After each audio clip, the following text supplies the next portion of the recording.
Thank you very much. I'm Dan Esty, professor here in the Yale Law School.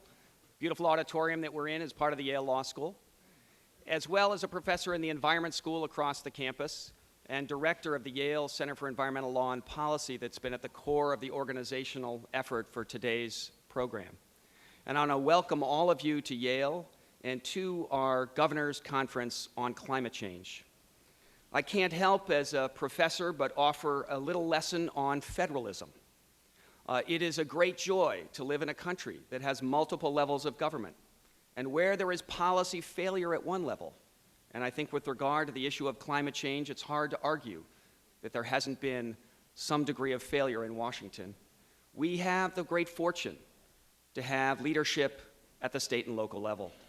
And we have with us today not only two governors who've been at the forefront of that charge, but two Canadian premiers as well, who in their own provinces have similarly pushed forward the issue of a response to climate change in a thoughtful and serious way. We are going to spend some time this morning talking through the issues of what states are doing, and I want to start by celebrating the leadership of these states. Governor Corzine has done a remarkable job in advancing probably the toughest greenhouse gas control program of any state. Governor Sebelius has also done remarkable things in pushing back on players that have not taken seriously the issue of controlling greenhouse gas emissions.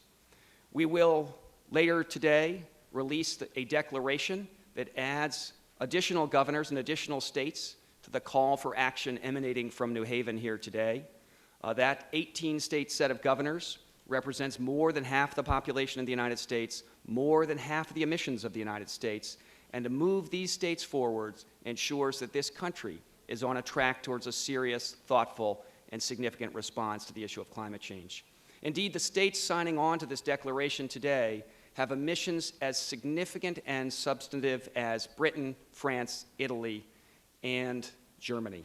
So this is equivalent to the biggest economies of Europe stepping up today for an action agenda. Our program today will be moderated by Scott Pelley of 60 Minutes. He's been with CBS News for 20 years. He's a former White House correspondent. And most importantly for today, he's covered climate change as an issue for many years, from the Arctic to the Antarctic to the freezing temperatures of Washington. Scott Pelley.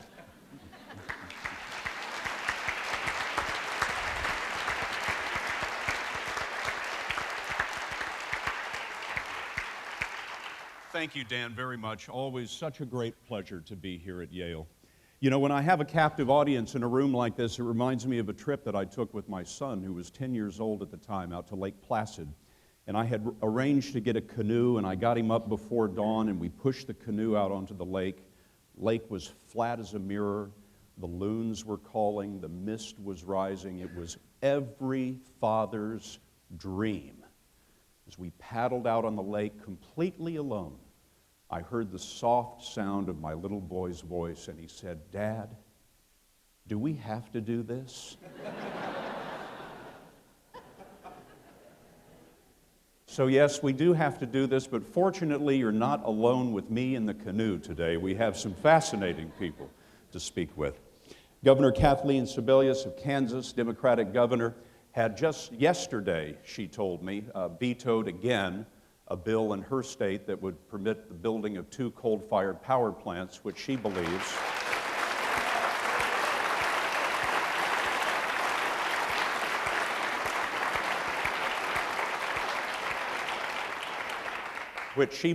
would add to CO2 emissions in her state. But, as you might imagine, the business interests of her state are not very pleased with that. Governor John Corzine has signed New Jersey up to reduce greenhouse gas emissions to 1990 levels by the year 2020. Among many proposals Governor Corzine has pushed for his state of New Jersey.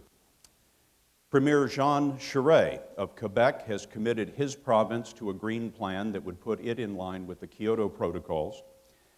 And Premier Gary Dewar, Premier of Manitoba, has been named by Business Week as one of the top 20 international leaders on climate change issues in the world. So we are very pleased to have all of them with us today. For those of you in the audience,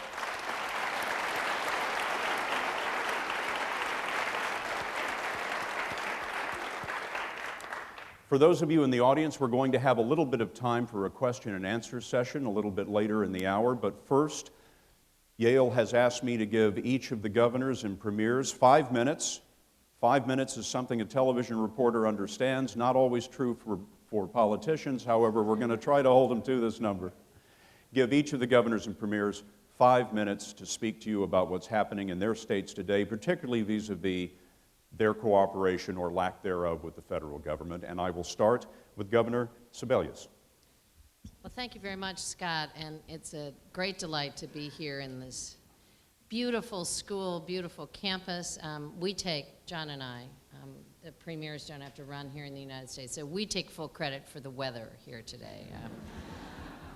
But it's hard in 5 minutes to sort of tell you what's going on. I think we start with what's not going on at the federal level, and that's everything. What we desperately need is clear federal policy and a set of rules that then can allow our utility executives, our legislatures, our business community to make smart and strategic decisions. So absent those rules, states have really stepped up. And I was thinking about this last night that, you know, states' rights in particularly last century were regarded as the most regressive kind of policies. The federal government would set a high bar on civil rights or safety net issues or other things, and states' rights was a way to drag that back, to try and claim the opportunity to have the lower bar at the state. I would suggest that in this 21st century that has sort of been flipped. That really states are taking the lead in lots and lots of areas because there's very little happening at the federal level, and that couldn't be clearer than in the energy area. I've been governor since 2002, re-elected in 2006, and we came to this debate late. Kansas is a cheap coal state. We have low-cost electricity. We have plenty of it. So everything from conservation and efficiency efforts to any real effort to ramp up alternative energy has been slow. We haven't dealt with a lot of the price issues or commodity issues that other states have dealt with. This issue of coal-fired power came to us through a permit that initially was issued at the beginning of my administration, a continuation for one coal-fired plant in the southwest part of the state. And we really continued a permit that had been granted in the previous administration. That was withdrawn, and back at the table came 3 700 megawatt coal-fired plants, not for power for Kansas, but to sell to other states. And so that's the process we've been engaged in the last year and a half. One of those plants was withdrawn in the middle of the process. I'd be remiss to not point out my Secretary of Health and Environment, Rod Bremby, who's here in the front row, who is the first secretary in the country to deny a plant application based on carbon. And he really deserves your attention.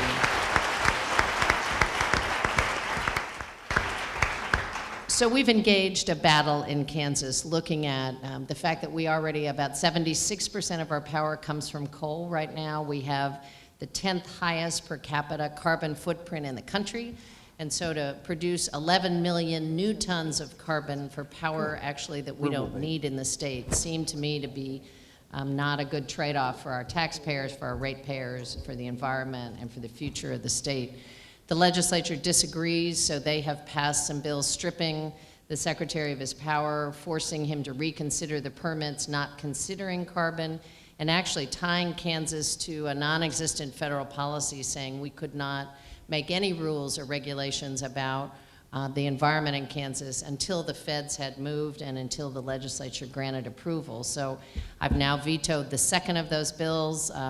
We've so far sustained that veto, but I would say that we are in the midst of trying to make policy in Kansas about carbon capture, particularly after the Supreme Court ruling. Groups of governors have gotten together. John is part of the Northeast Regional Association, and he can talk about those governors who really came to the table first. The Western governors were second, as a group of governors coming together saying we need absent federal rules, we need some standards, we need some operating guidelines.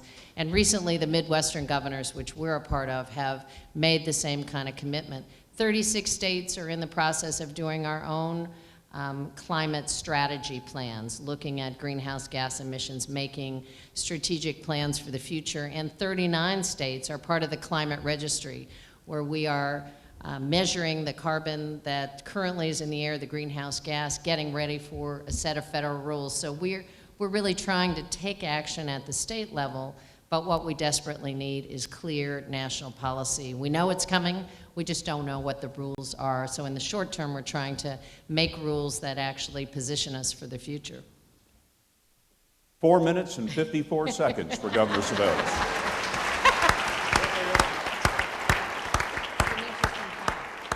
Thank you, Governor. Governor John Corzine of New Jersey. Scott, I can make this quick. Ditto. Let me say it's great to be at Yale. It's about as close as I get to the admission or through the admissions process, and I really do commend the university for taking the legacy of Theodore Roosevelt and efforts at getting the states together to drive a national agenda, as Governor Sebelius talked about. We have a vacuum in Washington with regard to leadership on this issue, and that vacuum not only hurts the states, but it actually hurts our reputation internationally, because we are not carrying what we should be doing with regard to leadership. And from the bottoms up, a lot of things are happening, as you heard in Kansas, and are also happening in New Jersey and across the country. Very proud of what the regional governors, 10 states, are doing in the Northeast. We are trying to work with our friends in Quebec to have clean energy as imports, as opposed to coal-fired energy coming from other parts of the United States that then in turn drift soot and other things over our states when the wind blows from the west to the east. We are committed to the Regional Greenhouse Gas Initiative.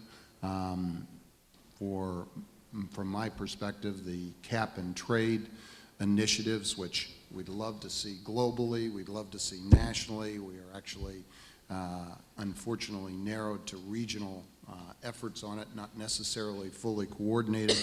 Actually put a price on carbon emissions, create the ability to invest in clean energy technology and the application of energy efficiency, which needs to be applied generally. We're at work on that in New Jersey, but I think once we get the implementation of our cap and trade program, we'll be able to more fully roll that out.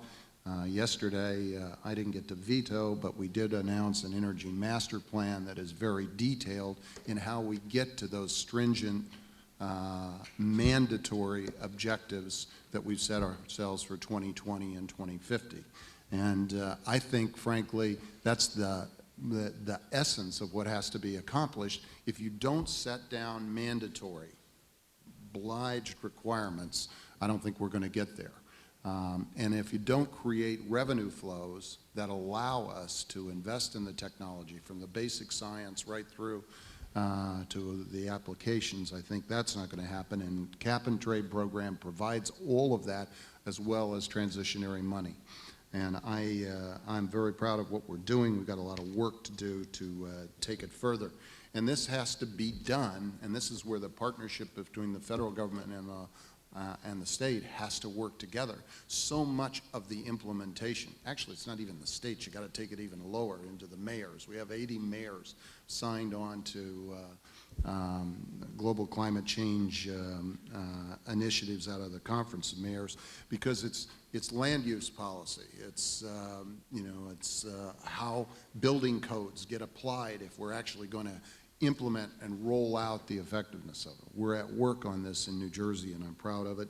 We had the first clean energy program where we're promoting solar right down to the local community. We've put on taxation adjustments to energy bills to help pay for this. There is not going to be the changes we need unless there are issues that are applied on something other than a voluntary basis, which we once again heard this week in Washington, unless we actually deal with the capacity to set those rules and then have the financing to make sure for that transition. So we were hard at work on it. I'm proud of it. My DEP Commissioner, Lisa Jackson, is here, who's really been the driving force. States are the laboratories, but they are the laboratories that ought to be rolling these processes out into broad forums that actually will protect our Earth as we go forward. So we're proud to work on it. Thank you. Thank you, Governor Corzine.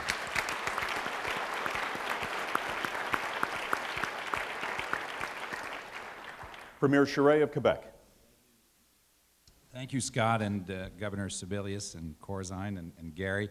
I want to thank Yale for the invitation today, and Dan Esty in particular. I got to know Dan in my other life. I was in federal politics at one point, in fact, Minister of the Environment, and Dan was working with Bill Riley when we were negotiating NAFTA between our governments and doing a side agreement on the environment, and so I remember him well. And I want to also say it's a great opportunity and a privilege for me to share this stage with Gary Doer. Gary and I have worked together a lot on this issue, and he is recognized as being certainly, I think, one of the world's best leaders on this issue, and certainly is recognized as such in Canada. It is very significant that there are two Canadian premiers sitting next to two American governors today. Canada and the United States have a very important relationship. We are very, very good friends. Obviously, we're each other's most important trading partner. And well beyond that, here is an issue that transcends our borders and our national sovereignty. And that has always been the case, but not always recognized. And the fact that we're governors and premiers speaks to the very core of the relationship of where action will happen and has been happening over the last few years. Let me take a moment to say why this is an important issue for Quebec, the province I represent. You know, if you close your eyes and think of the map of North America, we are the massive chunk of land at the north of you. And by the way, well, I say you'd be surprised. I say this also, Governor Sebelius, because you've just declared that you are responsible for the weather. We've had the snowiest winter in Quebec in the last, I think, 40 years, so stop it. We receive enough from the United States. The snow's enough. But the point is, I want to make is, why are we, and this is a question that, you know, people ask themselves. We're a country of 33 million people. We're 7.7 million people in Quebec, and a small percentage of the world's economy. Why would we be doing a number of things that others are not doing if it doesn't have a big impact on the overall scheme of things? Now, are there actually people who think that way?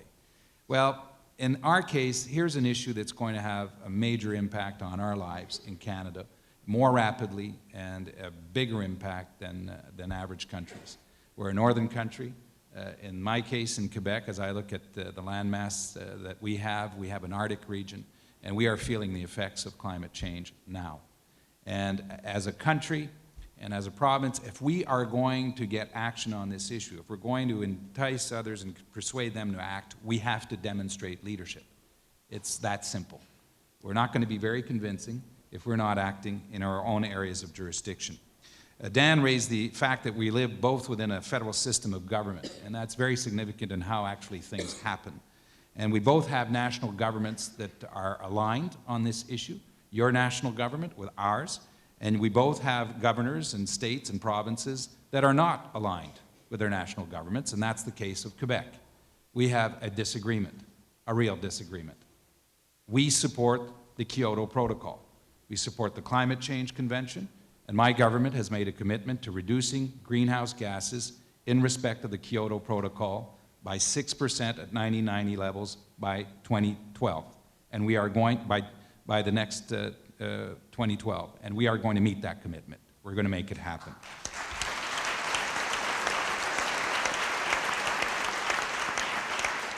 What I think is significant now about what is happening is that we are seeing states and provinces moving more aggressively with more determination and commitment on these issues than our national governments are doing.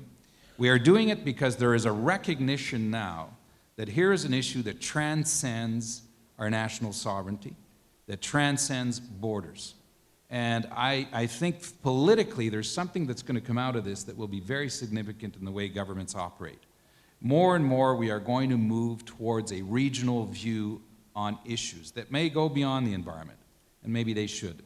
But on this issue, we work very closely with the New England governors, with the Eastern Canadian premiers. We've had a group that has met for 33 years, and the most significant work that we have done together over that period of time has been in the area of the environment. Scott, is my time up yet? Or?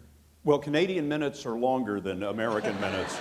But by my clock, you've got about 30 seconds, sir. But we're going to go into all of these issues Well, then as well. So please. We'll go into these issues. I just want to reiterate then in closing, because since our money is worth less, or time worth more, time is worth more now also. So we're delighted to take it. It's our turn. And I just want to close by saying it is very, very significant in terms of what we'll be doing in the future. And we both need to get our national governments to move on this issue. But I think today, if there's anything that we should recognize, is the fact that the real decisions, actions are going to happen at our level, and so let's make it happen. Thank you.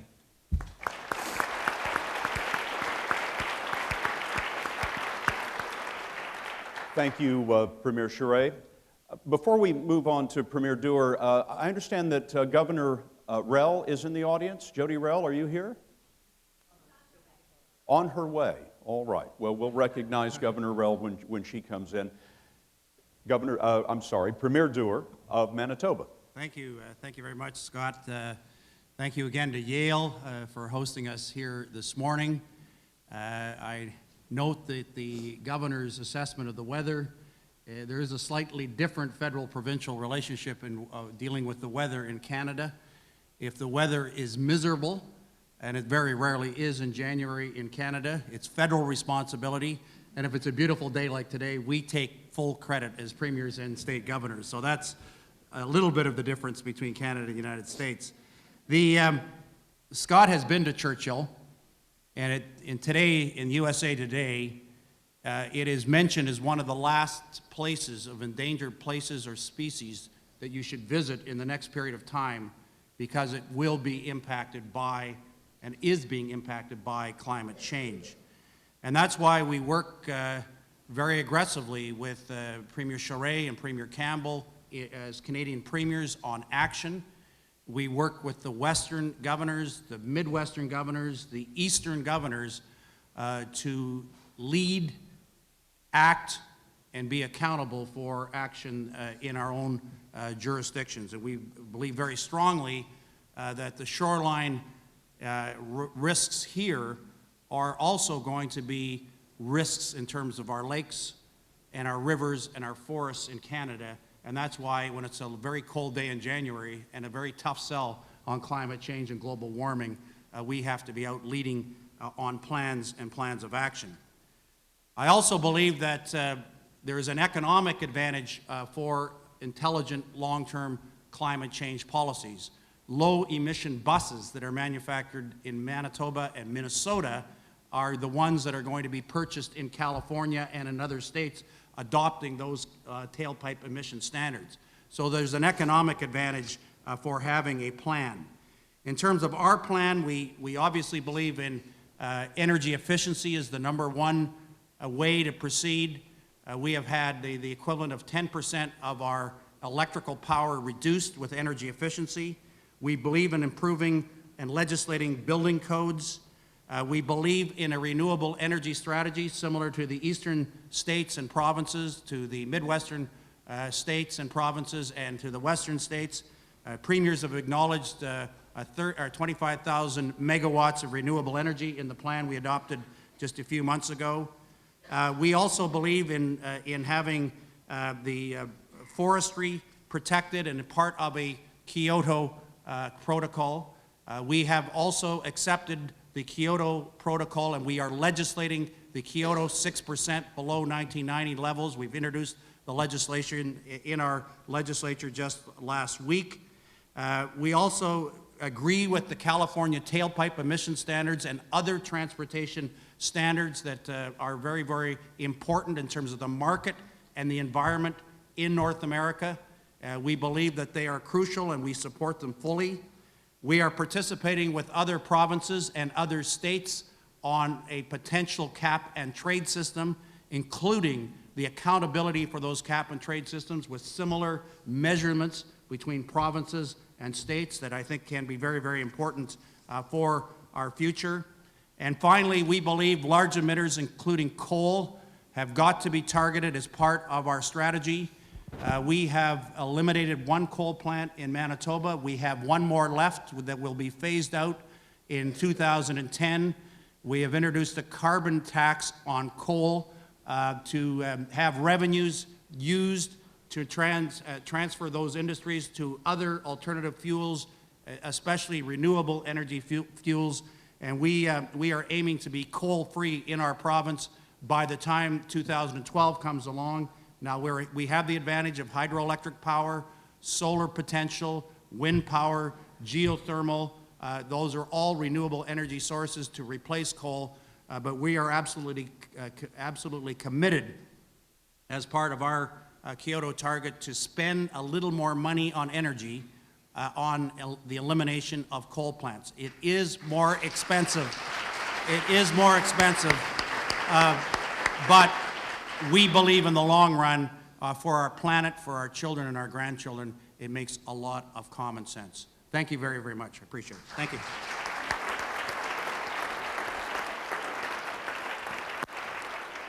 Thank you, Premier Dewar. When we do climate change stories on 60 Minutes, we get more mail on these than anything else we do, even presidential politics. It is astonishing. We've set email records at 60 Minutes with our climate change stories. It's always half and half. Half the mail says, gosh, you guys are doing a great job. Half the mail says, you guys are complete idiots. You don't know what you're talking about. In fact, Senator Inhofe of Oklahoma called me out on the Senate floor not too long ago and suggested to the fellow senators that I was a windbag who knew nothing about what I was talking about. My wife is from Oklahoma. She could have told him that years and years ago. Let me start with a letter from the U.S. Environmental Protection Agency to Governor Schwarzenegger. This has to do with California's tailpipe emission standards, which it has been trying to impose. A number of states have signed on to those emission standards. Governor Corzine, I believe your state is one of them. Governor Sebelius, has your state signed on to the California? Not yet. But Premier Dewar, I believe, and also Premier Charest.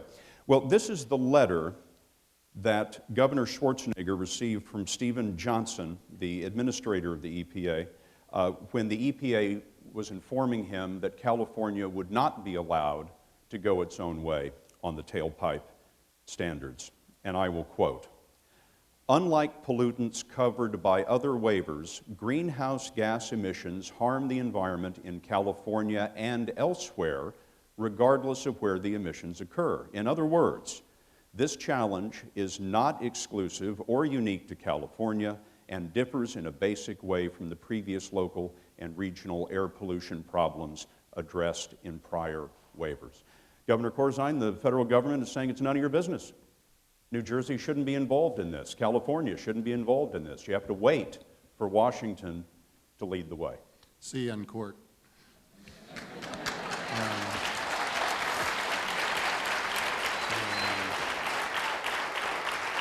It's about, Lisa, correct me, I think it's about 1/3 of our carbon emissions in New Jersey. And if we don't take this issue on, whether it is by what actually gets purchased by consumers, and there may have to be a consumer education program in the way the world is now arranged until we can change public policy in Washington, then I am not hopeful if we would retain that kind of policy with the next administration that comes in, which I certainly suspect will not follow the same kind of logic that you just expressed in that letter. So I'm actually hopeful that regardless of who the individual is, based on how people have behaved and argued on the floor of the Senate when I was there, that we will see that change occur, and we'll start seeing the kind of movement that needs to be practiced. And as long as we can get public policy in Washington to get aligned with what we see with Governor Schwarzenegger, what we see in the state of New Jersey, and I think it's 16 or 17 other states, then we've got a real, I think, momentum to address this issue, which is fundamental if you want to take on climate change. Governor Sebelius?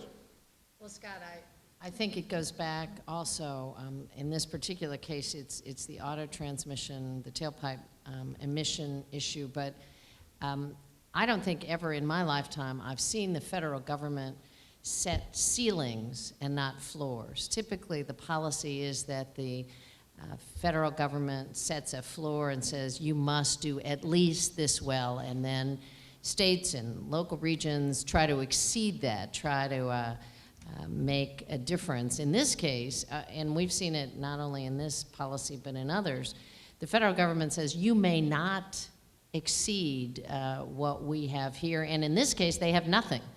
So basically the EPA is making the argument that you cannot do anything, because if you do, you are somehow impinging on our authority to do nothing and declare that nothing will be our policy. It is very bizarre.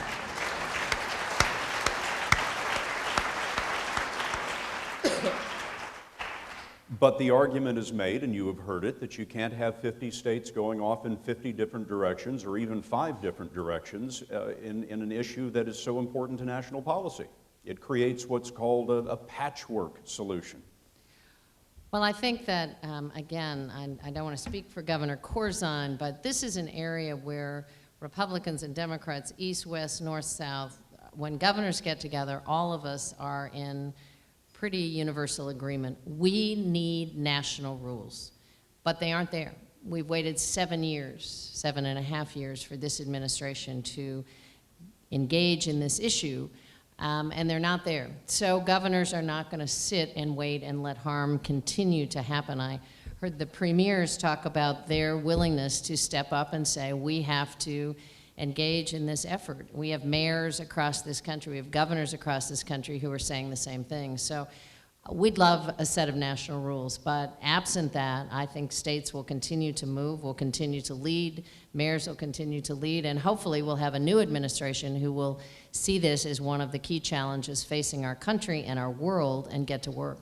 Premier Charest, help me with the politics here for just a moment. In a system of provinces with a federal government not wholly unlike our own, what is the political strategy here? That you get enough provinces, enough major cities together that the federal government finally has to move? Is that the idea? Well, in certain cases, yes. In this case, in the automotive industry, it's an interesting area to look into as governments and countries, because it's an integrated market, North American market.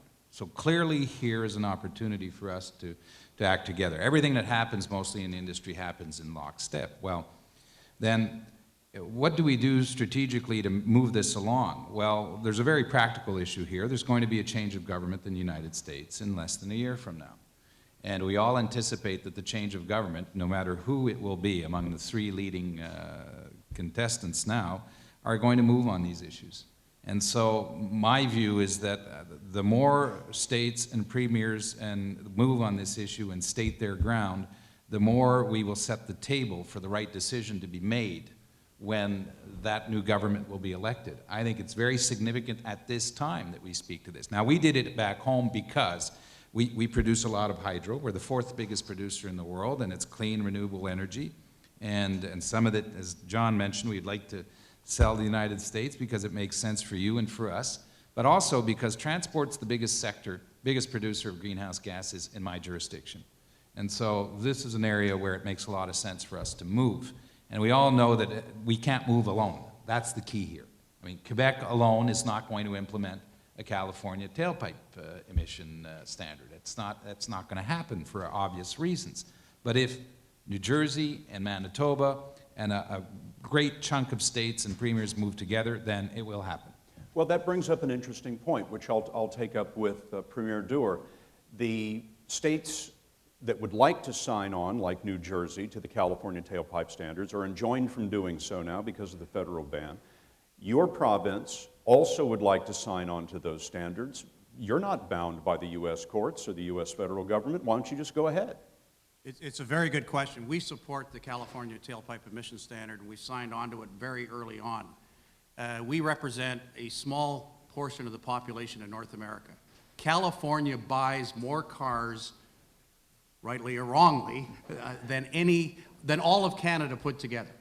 So the reality is that if we have enough states and enough cities and enough provinces joining on to the California tailpipe emission standards, the car manufacturers will have to move in a much more agile way to ensure that the products are there that meet the California tailpipe standards at the time prescribed in the law. So this will allow consumers to have choices.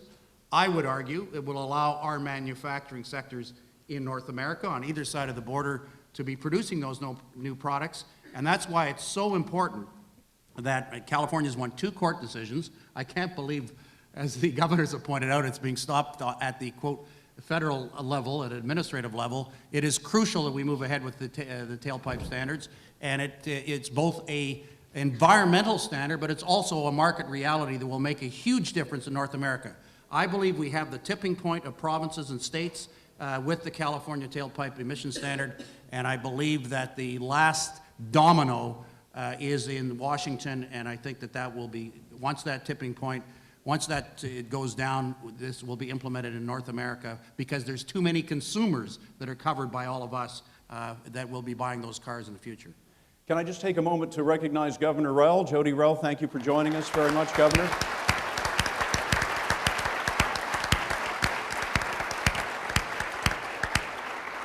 Such a pleasure to have you with us. Thank you very much.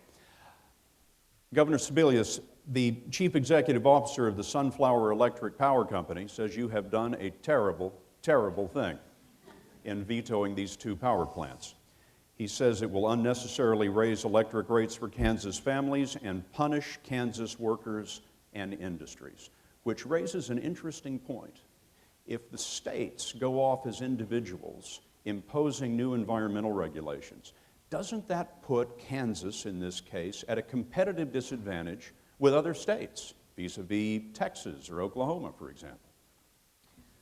Well, there's no question that state-by-state policy is not the best way to make environmental policy. And it is difficult, not just for states, but I think for our business leaders, for our utility companies, absent a clear set of rules to make thoughtful financial decisions. If you're going to put a couple $100 million down, $1 billion into a nuclear plant, a coal plant, gas plus wind energy, you tell me what the costs are going to be and I can make that strategic decision. Absent that set of rules, it's a very difficult gamble.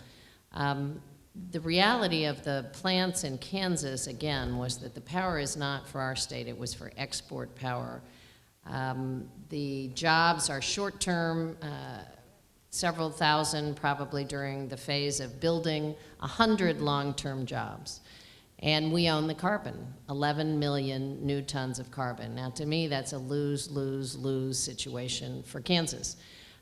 We're making, at the administration level and through our diligence of our secretary, I think a careful, thoughtful, and wise policy decision for our state.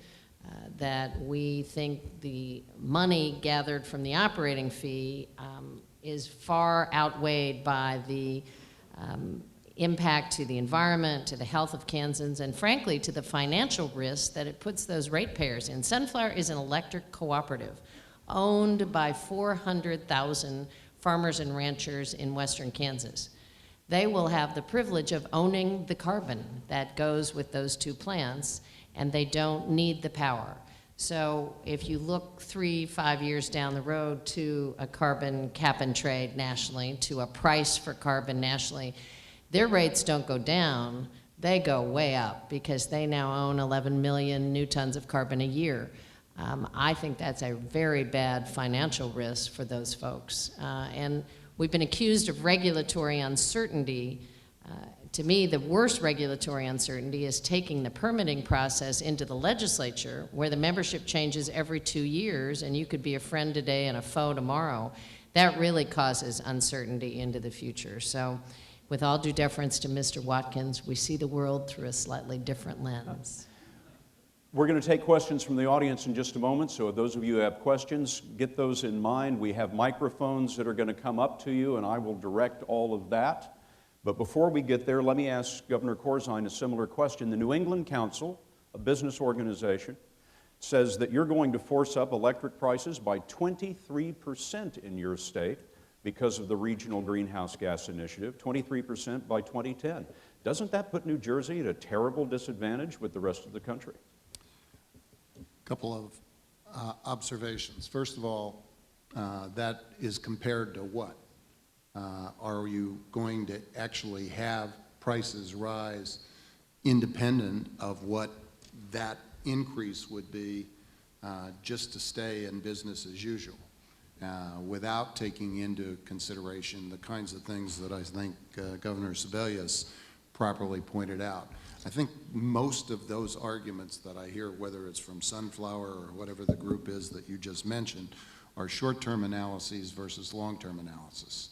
And the reality is that if we don't correct the challenges that come, or the threats that come to our economy from global warming, we'll end up paying other prices, and they will be very substantial at different points in time, aside from what happens in public policy.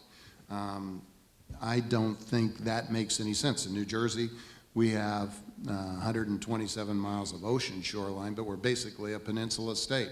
We don't need floods on the Delaware and rising tidal conditions on our shore. That's going to end up costing us if we don't deal with it. The carbon costs us in our healthcare costs. And it is a very limited analysis, and unfortunately it is very hard in political debates to get people to think in a comprehensive whole cloth method that take in both long-term and short-term views. And I think it's not a good rate of return on capital analysis that those people put forward. Thank you, Governor. I wonder if we have a question from the audience for our premiers or our governors. There's a gentleman with his hand up over here on the left. Yes, sir?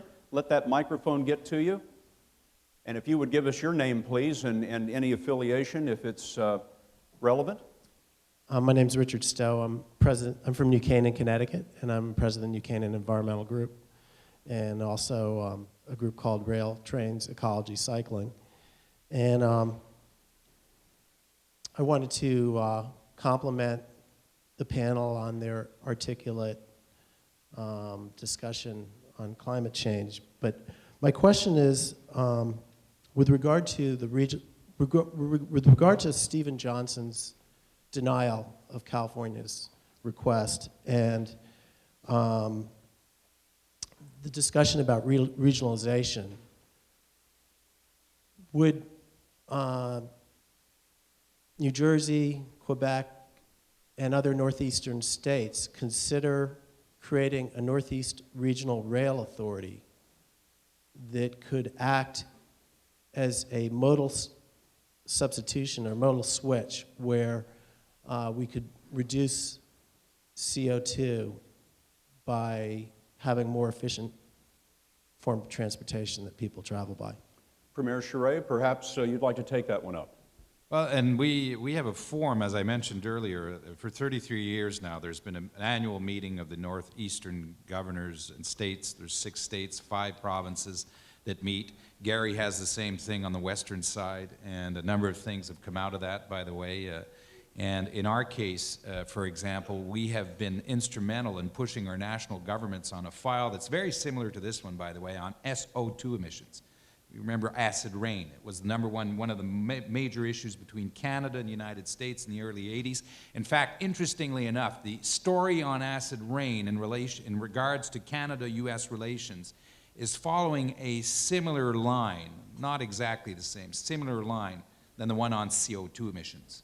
There are a lot of similarities on the way this movie is unfolding, including a change of government in the United States at one point that allowed the Clean Air Act to happen under the Bush administration, the father at that point. So this grouping of premiers and governors worked very closely together on this issue, and on reduction of greenhouse gases, we have a commitment that we established in 2001 to reduce by 10% our levels of 1990 for 2020. Now that is beyond what we're doing now. We're still working on beyond 2012, but that is the commitment.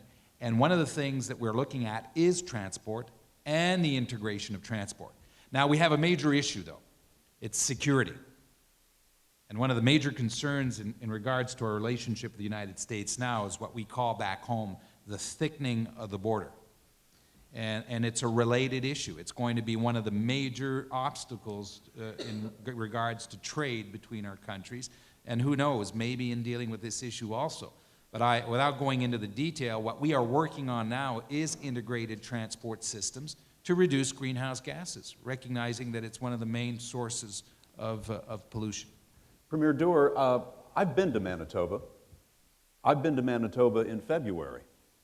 I would have thought global warming would be a pretty good deal for you. You're right. Warming it up a little bit in February, the odd day in February, Scott, would be, it feels very, I would not recommend we have a public relations campaign on global warming in January and February in Manitoba. In fact, that's exactly what our people did. So it wasn't exactly the most politically intelligent way to go. What we have to do, and we have to work at this every day, is besides the economic advantages, which I think being ahead and innovating with the private sector and the public sector gives you, and your universities gives you a real economic advantage, because it's just a matter of time when people are going to purchase the innovations. The other issue is, in all the studies we've had conducted outside of us and in our own province, indicates the shoreline will be impacted by rising sea levels, and there will be more evaporation and real challenges on the 110,000 lakes that we have in Manitoba. We actually drain 20% of the water in North America. Actually doesn't look like a weather map you would see on TV. It actually drains north into Hudson's Bay, beside those polar bears that you've also covered in your news coverage. So we have got to make the case that the quality of life, that canoe ride that you take, that with your son, the beautiful lakes and forests that we have as a privilege to steward, has got to be protected, and we have to look at it over the longer haul. Canadians have now, I believe, overwhelmingly supported the leadership of Jean Charest in Quebec, and I think Manitoba and British Columbia have moved very aggressively in this regard on the connection between lakes, forests, Canada. And it's particularly important because the Arctic, the polar bears are coming off the ice 3 weeks earlier than they did 5 or 6 years ago. And we actually have a polar bear jail in northern Manitoba, so that in the old days they used to shoot the bears, now we conserve them. And we've actually had to put an air conditioning unit into a polar bear jail in Churchill, which is both humorous but frightening when you think about what's happening to our planet. So we see it, we're on the doorstep of the Arctic, we see it very directly, and that's why the tough sell in January and February has got to be made by all of us, and I think the people get it. I'm going to take another question from the audience. I have 4 members of my profession, the Fourth Estate, who also have questions, and we're going to get to them as well. Maybe something on this side. Yes, sir, in the red shirt. Let us run this microphone up to you, and please, if you'd give us your name, sir. Hi, good morning. Chris Larson with the Yale School of Management. As much as the efforts in your respective states and provinces are commendable, there are other states and provinces that are taking an opposite tack. One of the largest disasters on the planet, in my opinion, is the oil mining, oil drilling in the tar sands of Alberta, which is going to have a very huge impact in terms of greenhouse gas emissions. I'm wondering if you could comment on how the state and province-driven approach is somewhat limited in addressing some of those types of issues. Yes, Premier Doer, I beg your pardon? Well, I'm not the Premier of Alberta, but I'll try to deal with the directness of your question. On the positive side, there is now recognition that the oil that's very much part of the North American market for reliability and affordability in North America for carbon products is a very good economic reality in North America, but it is now being recognized for some of the environmental issues surrounding it. Number one, water, and number two, emissions. The province of Alberta just last year, for the first time, acknowledged the challenge and put out a first step plan. The national government has acknowledged it. I would say acknowledging it is the first step. In Saskatchewan, there has been work with emissions from carbon in North Dakota that is piped to oil extractions in southeastern Saskatchewan, and carbon sequestering that's going on, which the federal government is now funding as part of the solution for those Alberta oil sands. But I'm not here to say we have peace in our time on the very legitimate challenges on the environmental challenges that represents in Canada. I can't speak for the Premier of Alberta, but I do want to acknowledge that we've gone from economic benefit to environmental acknowledgement of the challenge. It is a huge challenge for Canada and for all of us. My pledge this morning is to keep the trains running on time. One of the principal qualifications for moderator is one who owns a wristwatch. So, I will keep us moving forward. Associated Press, John Christopherson. Where are you, John? Thank you. John Christopherson with the Associated Press. Given your ambitious goals, can anyone on the panel talk about how you can achieve this without causing too much economic harm, you know, in terms of cuts in productivity, jobs? I know to some extent everyone's talked about that. If you could talk about that a little more, how you can really minimize that. Governor Corzine, perhaps you'd like to start. I think it's an economic opportunity, not an economic burden.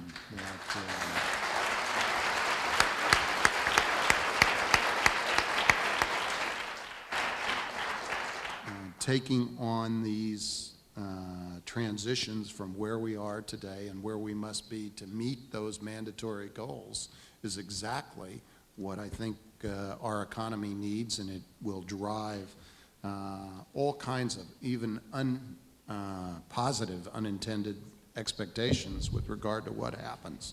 And you know, when we develop the technology for more efficient solar paneling, when we develop the technology for better wind farm or offshore wind farms that protect the environment, when we learn to reprocess fuels or sequestration, which is one of the answers to the previous questioner's view. I think we're growing our economy and growing jobs, and they are here in our own communities. It's enormous, and I don't think this is an economic burden. I look at it as an economic opportunity. Well, I would just echo what John has just said in terms of the opportunities, and I also think that one of the things that hasn't happened over the last number of years is any real investment in the strategies that can accelerate the use of alternative technologies and get us to clean coal if and when it exists, figure out ways that we can continue to prosper and grow. Somebody said recently that in the last administration, in this current administration, about $1.5 billion has been spent over the last 7 years in a variety of technology, strategies, research. To put that in comparison, Americans spent $5 billion on Halloween. So it isn't a significant resource commitment. And you can't outsource green jobs.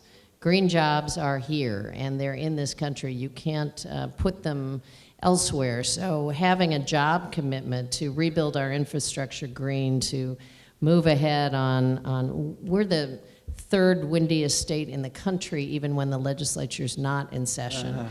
And you know, we think there's terrific potential in solar and hydro and wind and power sources that we haven't begun to tap into. So I would agree there's a huge economic potential. Thank you, Governor. Actually, we have a representative from Halloween here in the back of the room.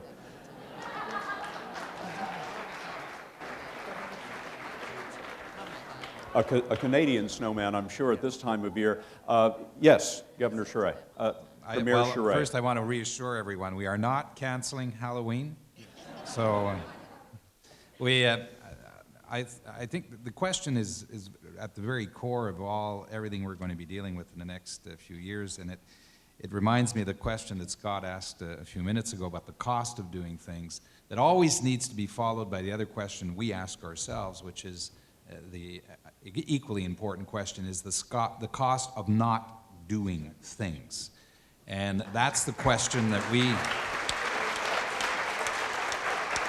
need to systematically ask ourselves. What is that cost? Now, in our case, I think there are a lot of great stories to tell about the fact that if we deal with this issue the right way, we're going to actually move it politically from the column of what is in the negatives for a lot of political leaders now to the positives in this way. By dealing with the reduction of CO2 emissions, we're going to gain efficiencies, we're going to make ourselves more productive, we're going to drive a more innovative economy. And I referred to this storyline on SO2 emissions. That is exactly the story on SO2 emissions and the relationship between Canada and the United States. When we started on SO2 emissions, there was a refusal on the American side to recognize the problem and then to recognize the science. And then we moved the issue along to the point where it's finally recognized to finally getting some action done. And then when that was done, there was an issue of allocation in Canada of where the reduction should happen, whether that should happen in Quebec and Manitoba. We got that done. In a federal state of government, that's always an issue that's tough to deal with. But then the argument from the industry is that it would cost too much. Well, in the end, on the reduction of SO2 emissions, the producers gained in efficiencies, actually saved money, are producing less SO2 emissions. This issue is, the problem isn't over with yet, by the way, but the point is they actually came out winners. And it is going to be exactly the same story on CO2 emissions. That I'm completely convinced of. Premier Doer? Well, I want to make the same point. The cost of doing nothing has got to be factored in every part of any project's debate or policy or plan, and it is so lacking in the public debate, but it's much more prevalent now. Secondly, if you have a plan, and if those people who had a plan for climate change and emissions 5 years ago when oil was well below $50 a barrel, they're making money today with the new innovative technologies on fuel consumption, on light innovative composite parts for weight for transportation. In our province, we actually believe our manufacturing sector has made money, even though when we first came out with the plan, we were accused of being some kind of a tree hugger and with no relevant economic model in place. So I think that's got to be part of the debate on economics. We have approximately 10-15 minutes. I've got at least 4 more questioners that I need to get through who are on my official list. Sir, could you give us your name, please, and your affiliation? I'm Ian Bowles. I'm the Secretary of Energy and Environmental Affairs for the Commonwealth of Massachusetts. I just wanted to pick up on the question from the AP and build on something Governor Corzine said, just to say this, that we have a clunky way that we regulate electricity in the United States. We can do 2 things that will drive down emissions at a cost-negative way. One is the way we regulate utilities is we encourage them to maximize greenhouse gas emissions because their revenue is tied to volumetric sales of power. It's an important point. In our deregulated power market, they don't own power generation. They should be indifferent how much power flows through their wires. So you can break that link. It's called rate decoupling. It's an important point that the states can do. Second is allowing energy efficiency to compete with power generation on a cost basis. We've never done it in the United States, and you could squeeze out 5 or 10% of your electric sector emissions quite easily in a cost-negative way. So the point there is there's no cost to doing those things. There's some rearranging of our electricity sector. Second point that everyone should understand is that it is the states that manage the electricity sector through the public utility commissions. So when we think about a state-federal partnership, it's very important that we look to the states as the ones who are actually going to do this work. Thank you. Thank you very much. Todd Connor, Fox News. Todd, where are you? There we are. This is Todd Connor, ladies and gentlemen, the Fox News. This is probably best directed to the governors. Governors, the declaration you'll sign later today, if you haven't already, basically says that you hope to shape the first 100 days of the next administration. First, how do you plan to do that, and which candidate most closely aligns your way of thinking now? And secondly, can you explain, in your opinion, why only 18 of the 50 states have signed off so far? Thank you. Well, the good news is that all three candidates left in the presidential race are committed to aggressive federal rules on climate change, so that this is an area where there seems to be a very different approach from the current administration. I think what governors are in the process of doing is making our own plans so that we know how to react intelligently to what's coming, and by regional areas putting together targets and goals, which we hope to then present to the new administration and say, this is what works. This is what has been agreed to in the Midwest, in the Western governors, in the Northeast governors, and we think this is the best framework for national policy because you can move it forward with a lot of support. As to why, I don't know if the question is only 18 or I can't really answer that. I know that there are more states than that who have signed on to these regional agreements. My guess is that this will be something that will continue to be circulated. And again, I just want to thank Yale and others for bringing us together on this. You know, what a great way to be almost celebrating Earth Day and commemorating the incredible legacy of President Roosevelt to be here on this campus and say we are committed to the next 100 years, where the document that we'll sign today can have a huge impact on the next century.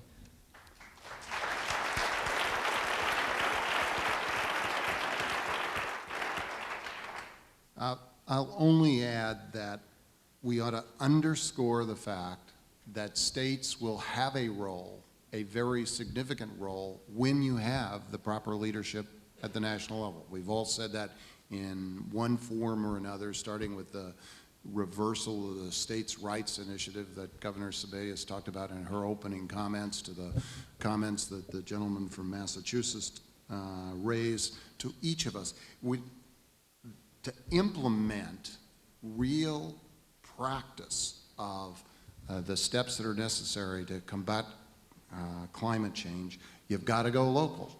You've got to get down to the basic elements of where individuals use the transportation system, build their houses, turn on the electric appliances, and that is all going to have to come within a national framework. What we have to do is get that partnership and agreement. I think all of us think that can happen in the first 100 days.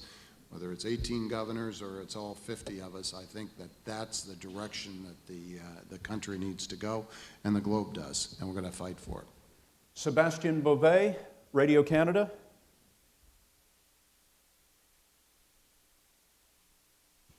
Thank you. I think the governors just answered the question, but I'd like to hear the premiers maybe on that question. What's the next step? Climate changes do not know any boundaries. You have neighbors that may not go as far as you're willing to go. What do you intend to do to convince your neighbors, your federal government, and maybe corporations to follow path, to go where you want to go to tackle the climate changes? Thank you, Sebastien. On the last question, it is an issue of American concern. But in the briefing the next administration will get, I think it'll be significant if in that briefing, when a new president is elected, he or she is told there is X number of states going in this direction. And of course, they may ask, well, what is Charest doing in Quebec? But I don't think that'll happen. But X number of states are going in this direction. I don't think we should underestimate the impact that will have, because after all, we are elected, you are elected, and you do speak for people who gave you that voice, and they will read something into that that's very significant. Now, where do we go from here? You know, in our case, we've brought in a carbon tax. We're among the first to do that. Tailpipe emissions, California tailpipe emissions, we've legislated. We are observers at RGGI. We're working with the New England governors, and we're doing that. We are committed to cap and trade. I think that's the next goal, and legislating caps. That's where the continent should be going. We all know that whatever happens in the end will be significant if we are working together as two countries. That's the only real way that we'll get things done. The other thing we should keep in mind is that on the issue of reduction of greenhouse gases, nothing significant in the world is really going to happen until the United States is really on board, as was the case for SO2 emissions. You have the financial power to do things, the know-how, the ability, the technology. And so the election of the next American president is going to be the most significant moment in the next little while in terms of what happens. We, Gary and I, are going to continue to push on our national government to go in the right direction and work with our neighbors at the South. When you look at the 3 senators that are now, one of which is going to be the President of the United States, you have a senator from Arizona. I can't be partisan, I'm a Canadian, but a senator from Arizona, that you've got Janet Napolitano, that is a great governor, leading with great programs in Arizona, part of the Western team of governors on renewable energy and cap and trade and other California tailpipe emissions. You have a governor from Illinois who is part of the Midwestern Governors Group that signed on with the Chicago Climate Change Exchange, which we've sold carbon emissions to in Chicago. And you have, of course, a senator from New York who was part of the group in eastern United States and Canada. So we think this regional team will make sure whoever's elected moves ahead with us after the next U.S. election. That'd be my prediction. Unfortunately, we're down to our last 5 minutes. I have David Funkhauser, the Hartford Courant. David, where are you? There you are. Let that microphone come up to you. David Funkhauser with the Hartford Courant. Hi.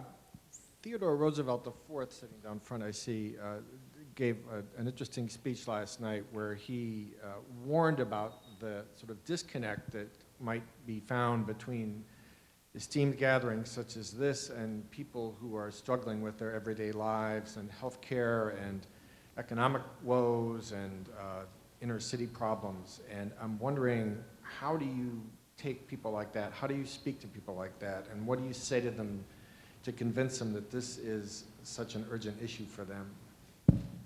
Governor Sebelius? Well, we've had some of that dialogue, certainly in our state, about the issue of these coal plant permits. The area where the plants were sited is in the southwest corner of the state, an area that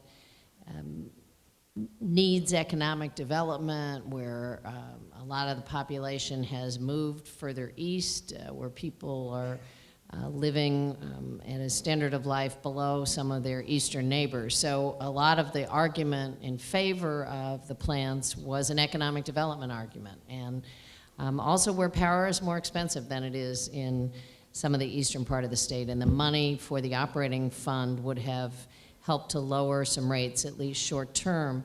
What was interesting is that it's also an area where people have been stewards of the land for a long time, where they take that responsibility very seriously, where they've been there in hard times and have a very close relationship with the land. And even in that part of the state, the majority of citizens think the denial of the plant in the long term was the right thing to do. So they have put their own short-term economic interests behind what they see as a long-term goal of preserving the planet. And I think that if people are faced with that immediate, it may take some education, it may take some conversation, but most people want their children and their grandchildren to have a better life than they have. And I think understanding the health and environmental costs of continuing on this pathway, it doesn't take folks a long time to say, we need, we're making a moral judgment. We think this is an important imperative for us to take care of this land that we've been allowed to be stewards of for a while. And at least that's what we found in our state. It takes a while for the legislators to hear that same message, but I would say in lots of places the citizens are ahead of their public leaders. Governor Corzine and gentlemen, let's take this opportunity for a brief final thought. Governor? I think that it's clear this is another way to ask the same question. We talked about economic trade-offs before.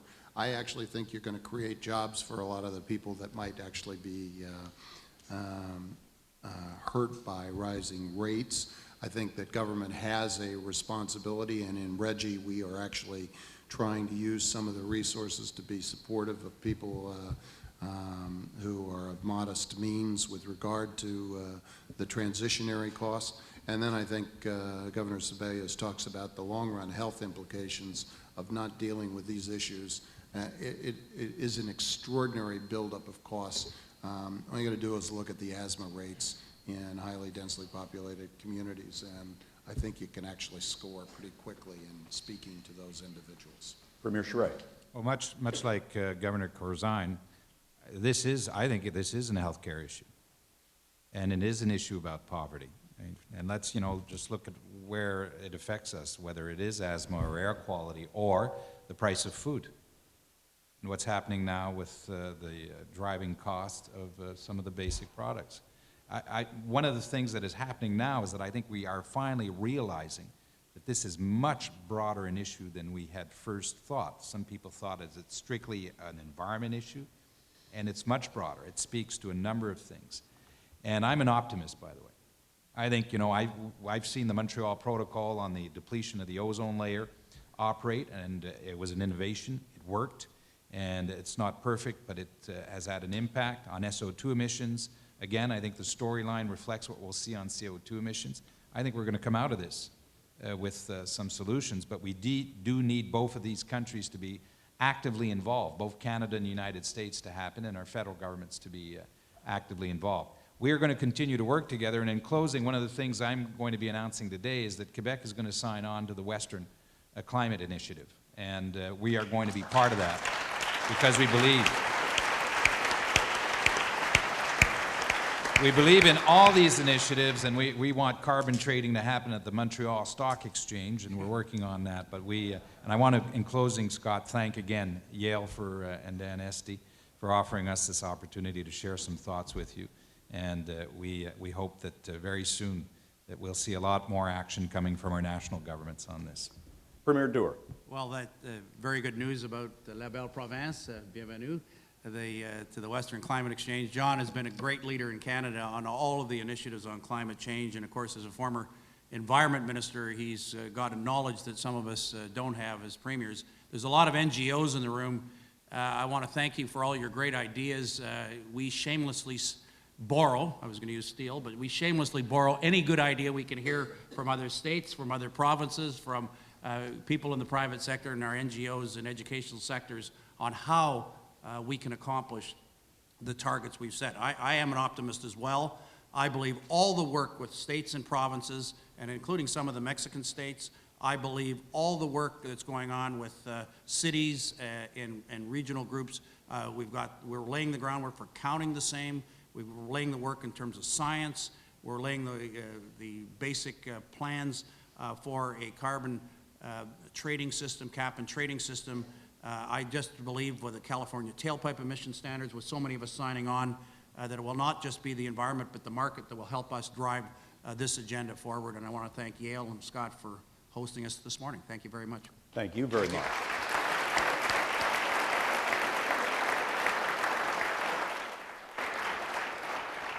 Will you join me once again in thanking our governors and our premiers for their leadership today?